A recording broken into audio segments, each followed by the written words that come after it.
Dear students, stress is a common term that we usually come across in our life. In fact, do we actually know the meaning of the word stress? Let's see what actually stress is. Stress is defined as any physical, chemical, or emotional factor that causes bodily or mental unrest, and that may be a factor in causing a disease. There are two factors which causes a restlessness or unrest, and it may sometimes cause disease. And this may be physical, chemical, or emotional factor.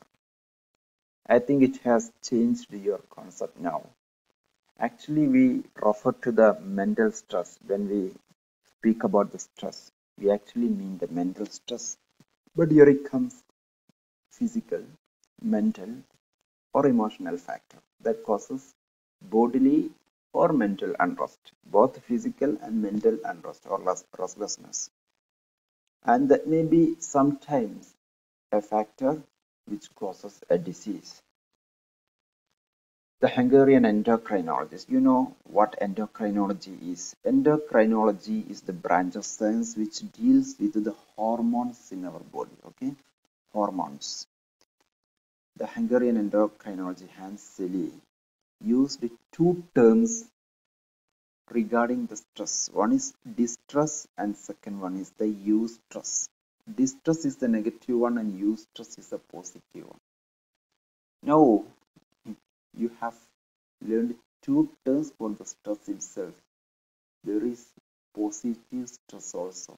Actually, we refer to the negative stress when we speak about the stress. In this chapter or in this topic, also we are going to deal with the negative stress and how to reduce the negative stress or the stress management techniques. In fact, the stress a person experiences depends upon his or her physical health, interpersonal relationships, commitments and responsibilities. Commitments and responsibilities will definitely affect the degree of stress because the duty or the responsibility of the person are the key factors which determine the degree of stress experienced by each person in their life. And the fourth and important one is others' dependence and expectations on him or her. If there are a lot of person to depend and expect things to be done by us, definitely the stress experienced by us will be more, and there is no need of explanation for that. Amount of support from others. If we have to get or if we have a lot of people to support us in all our things, the stress experience will be less. Okay, so the amount of support from others to a person will definitely affect the degree of the stress. And another one is the number and severity of changes and traumatic events experienced by a person in the life will also affect the degree of stress.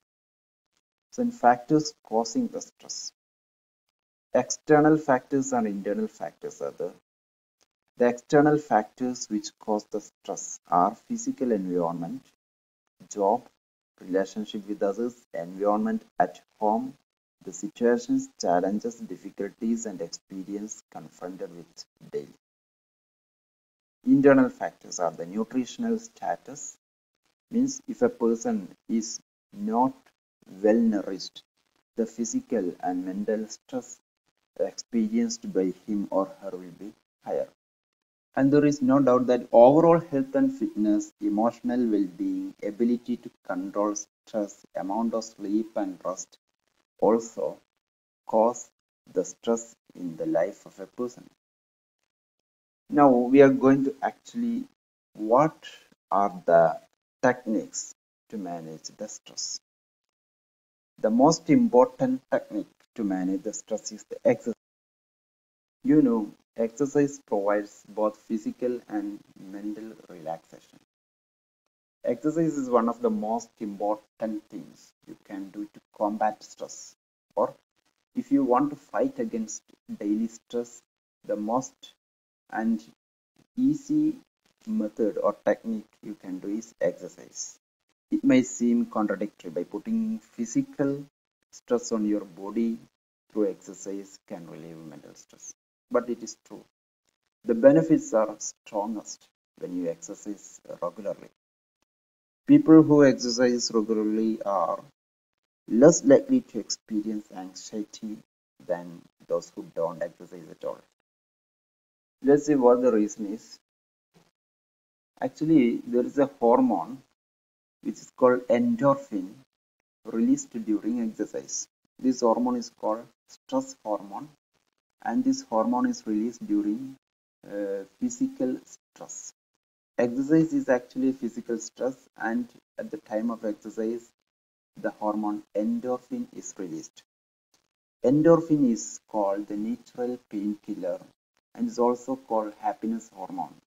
If endorphin is released in our body, there will be slight relaxation for the pain and the mental stress.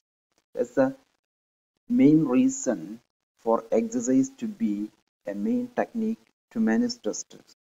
We are not going to the detail, and we are going to the relaxation techniques and meditation. Second one, autogenic training, biofeedback, imagery, meditation, progressive muscle relaxation. Let's see exercise itself again. Good compensation for stresses. Exercise is considered good compensation or a good technique to manage the stress because it provides overall fitness, both mental and physical fitness. Then it helps manage emotional stress and tension, aid in relaxation, then improve sleep. These are the main factors which make exercise a better technique to manage the stress. And we have explained the reason actually is the hormone endorphin. Endorphin is released during exercise, which is called natural painkiller or happiness hormone. Endorphin has the capacity to relieve the stress and pain. So when we do more exercise, we will be more happy and we will be having no much stress in our life. We can go to the relaxation techniques and meditation. First one is the autogenic training. What actually is autogenic training? Autogenic training refers to the passive concentration and awareness of body sensations. In fact, it has got a meditation aspect. Here you can see the explanation. One focuses on different sensations. What are sensations? The feelings or stimulus experienced by the body, such as warmth or heaviness in different regions of the body, or maybe anything. Through repetition of autogenic formulae, that's a terminology used in meditation. One focuses to different stimulations or sensations experienced by his or her body, maybe warmth or heaviness in different regions of the body. And by continuously concentrating on the sensation of one's own body, he may be or she may be slightly relaxed. That is what is called autogenic training. Next one is the biofeedback. Biofeedback is a technique which causes subtle changes in our body and by which we can expect a particular effect which relaxes or which reduces the stress. Okay, so relaxing certain muscles are involved in this technique. It may be slowing heart rate or reducing the feeling of. These are the activities of the body that can be controlled by the feedback: heart rate, blood pressure, brain activity, acidity, and muscle tension.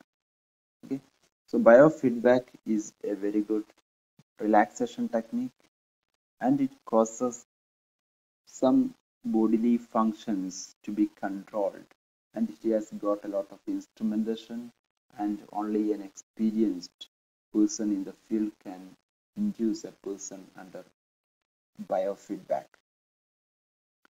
Next one, we can see an example for the biofeedback. In the case of blood pressure, it involves wearing a particular device that measures your blood pressure, and this device will provide information about the blood pressure and guide the person who undergoes this treatment through a lot of relaxation techniques that may rely on visual cues, breathing exercise, or music. Okay, so by this particular method of treatment, one often receives feedback. What is actually feedback? The response against a particular event. That is what is called feedback. So biofeedback means the feedback of the body against a particular event that occurs in our body. So by wearing a particular device that can measure the blood pressure automatically, we will get information what the actual condition of the BP in our body is, and we can go to some relaxation techniques if the blood pressure is higher. For example, visual cues, breathing exercise, or music can be adapted. It may depend upon the interest of the person. Okay, so by using any of these techniques, we can control the blood pressure because we will be continuously obtaining the feedback from our body about our blood pressure by this instrument. Next technique is imagery. What is meant by imagery? Imagining a particular image. There's the shortest form. Use of pleasant or relaxing images to calm the mind and the body. I think it's a common method used by a lot of persons, even though we don't know what actually imagery is. So by controlling the breathing and visualizing a very pleasant or soothing image, we can get a deep relaxation. That's actually what is imagery. So meditation techniques. So what is meant by meditation? Meditation refers to the absolute concentration or deep centering of the mind and focusing upon the inner core of the body and soul. So definitely if we practice the meditation in a routine manner, we will get relaxation from the stress. That's why it is said it will quiet the mind, emotion and body. But it should be practiced in a routine manner. There are two types of meditation, structured and unstructured. If it is in a routine manner, it is called structured. The structured meditation has got a lot of systematic steps, but there is unstructured one is not that systematic. Is usually what we do when we are alone outdoors. For example, when we wait for bus or when we are waiting in a bus stand or airport, we may sometimes go to a light meditation. That is what is called unstructured one, doesn't have any posture or systematic style. So next one is the progressive muscle relaxation. Progressive muscle relaxation means continuous or systematic from one end of the body to other end of the body. The muscle groups are tightened and then relaxed in succession, means in a very systematic manner. So mental relaxation is an outcome of the physical relaxation. If we start from the top of the body, we can first tighten the muscles, then relax continuously, and it may go down to the top of the body. By doing this continuous tightening and relaxation of the muscles in our body, we will feel a mental relaxation also. And this technique requires no any specific skill or conditioning. Now we can go to the role of yoga, a popular art in stress management. What is actually yoga is? Yoga is an ancient art and science in India, and it promotes individual health and well-being through exercise, both physical and mental exercise, and deep relaxation or meditation. And it as old as 5,000 years old, not associated with any religion. Yoga in Sanskrit refers to the union in English, and it is the search for the soul or the union between the individual and the divine, and is not used to combat or fight against disease, but is just used to keep the body and mind quiet and fit, and maybe sometimes it promotes prevention and cure of diseases, some minor diseases, effective in rehabilitation after some illness. Then who else can do yoga? Any person with a sound body or fit body can practice after 18 years. Maybe learn but not practiced regularly before 18 because children should not do strenuous postures, as they are not physically mature and do not have the muscle control of the adults. Then their vital organs, glands, and nervous system are not fully developed. Endocrine balance or the hormonal balance is not mature enough in children. Then upside down postures, for example, in Viparita Karani, the upside down postures of the body may affect the thyroid gland in children. That's why it is recommended that children should not do strenuous postures. Now let's see some important yoga practices. All inverted postures help stimulation of pancreas, but high BP patients should not do all inverted postures. Viparita Karani, Savangasana, Janasirasana are inverted postures, and it helps the health of the pancreas. Then Noli, another one, rotates the abdominal muscles and tones them up.